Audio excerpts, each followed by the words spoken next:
Welcome to Kenton's videos. Enjoy the video. In this video, I will show how to open Nissan Altima transmission dipstick. Park on level ground and set the parking brake. Warm the engine briefly, then locate the transmission dipstick near the back of the engine bay. Wear gloves and keep rags handy to catch fluid. Pull the dipstick slowly, wipe it clean, reinsert fully, then remove again to read fluid level and color for a quick check. Before you begin, gather gloves, rags, a funnel for transmission fluid, and a flashlight so you can work cleanly and safely. Put the car in park and engage the parking brake, and let the engine warm briefly to operating temperature. Keep a pan for spills, and use slow, steady motions when removing the dipstick to avoid splashing fluid onto hot parts or skin. Take your time and check twice for safety.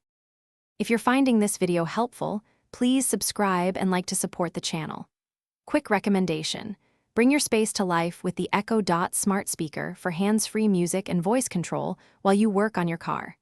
Its compact size fits a garage shelf and helps play calm tunes or timers during fluid checks. Check the description for the link and other deals. Now let's get back to the video.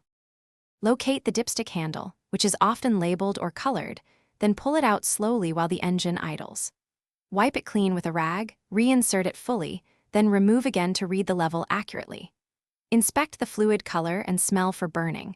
Normal fluid is pinkish and translucent, while dark or burnt-smelling fluid indicates service is needed. If level is low, add recommended transmission fluid in small increments and recheck often to avoid overfilling. Thanks for watching. Consider subscribing if we helped you.